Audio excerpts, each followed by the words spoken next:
Hello guys, ngayon naman magluto tayo ng dinner. Ayan, complete set na po yan. Kasama na yung lamb chops, potato puree, tapos meron na rin siyang mushroom. Ayan po. Napakagandang idea po nito pagkain. Napakasimple rin lutuin. Ayan po. I-marinate lang po natin ang ating lamb chop. Pagkatapos, lagyan ng onion, asin, paminta, tapos konting mantika, tapos oregano po. Yan. Tapos halu-haluin lang po natin ang ating ingredients. Kagaya ng ginagawa ko. Ayan po. Haluin po natin, tapos set aside natin siya ng 30 minutes or 1 hour para po yung lasa ay mag-blend sa ating ingredients, sa ating mga rekado. Ayan po. Pagkatapos ay pwede na natin siyang iluto. Dapat painitin po muna natin ang ating palayok para hindi matagal maluto ang ating lamb chops. Ayan po. Kagaya ng ginawa namin ay nilagay na po namin ang lamb chops dyan sa may palayok. Ayan po. Ayusin lang po natin para po magkasya ang ating luto at minsanan din. Ayan po. Gaya po ng ginawa namin. Ayan. Di ba napakasimple lang po ng lulutuin natin. Ganyan lang po. Prito-prito lang po. Tsaka healthy po siya kasi hindi po siya deep fried. Ayan po, 'di ba? Napakasimple. Tapos ayan, charan. Paluto na po siya. Ayan. Tapos pagkatapos ng few minutes, baliktarin na po natin siya. Ayan, ganyan po. 'Di ba napakasarap kainin? Oh, yan. Di ba? Yummy, yummy. Tapos pagkatapos naman po, i-prepare na po natin ang ating potato puree. Ayan, binuel ko na po yung yung potatoes. Pagkatapos ay in-smash ko na din po siya. Ayan, na-smash na siya. Pagkatapos ay maglagay tayo ng butter. At saka tunawin lang ang butter. At saka pwede nang ilagay ang ating smashed potato. Ayan, kagaya ng ginagawa ko. Pagkatapos natin ilagay lahat ng smashed potato sa kaldero ay pwede natin lagyan ng gatas. Ayan, kagaya ng ginawa ko.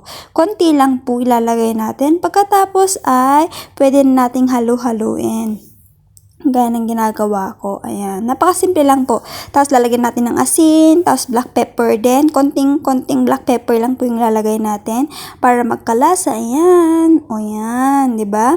Napakasimple lang po. Pagkatapos ay halu-haluin na naman po natin.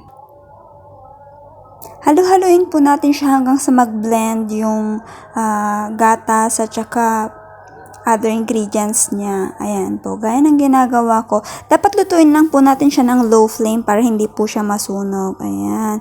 Malapit na po yan maluto dahil malambot na po talaga yung potatoes kasi na-smash na po siya. Kailangan lang po magkalasa dahil sa gatas at other ingredients. Ayan po. Ayan, malapit na siyang maluto. Ayan, luto na po siya. O, di ba? Yummy, yummy.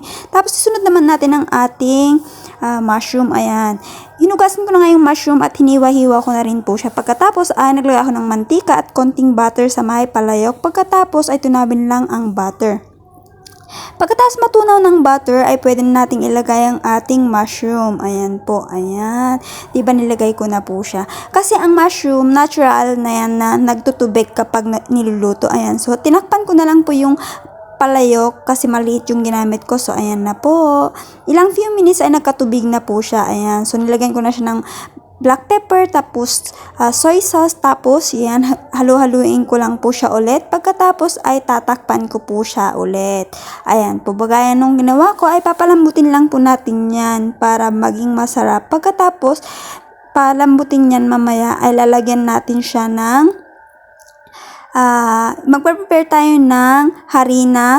Ayan, kagaya niyan. Maglalagay ako ng konting mantika sa may palayok. Pagkatapos, ilalagyan ko ng harina. Ayan, ipiprito-prito po natin konti. Pagkatapos, lalagyan natin siya ng tubig para maging creamy po siya. Ayan, diba? Yan po ay magiging sauce ng mushroom para po maging creamy mushroom siya. Ayan. Tapos, lalagyan na natin ng tubig yung harina pagkatapos ng konting prito-prito. Ayan po, okay na po siya. Naging creamy na po siya. Pagkatapos maging creamy niyan, ay lahalo na po natin siya sa ating mushroom. Ayan po, ayan. Ilalagay na natin sa ating mushroom para maging creamy mushroom sauce po yan. Ayan po, ayan. Diba napakasarap? Masarap po talaga siya. Kapag nagluto po kayo ng steak, dapat meron pong potato puree or nitong mushroom natin. Napakasarap po. Gustong-gusto rin po siya ng in-laws ko at ni Happy. Ayan po. Napakasimpleng gawin. Napakasarap pa. Ayan po. Sana po subukan nyo rin lutuin next time. Ayan lang po. Maraming salamat. Thanks for watching. Pag-share and like po kapag nagustuhan nyo. Bye-bye!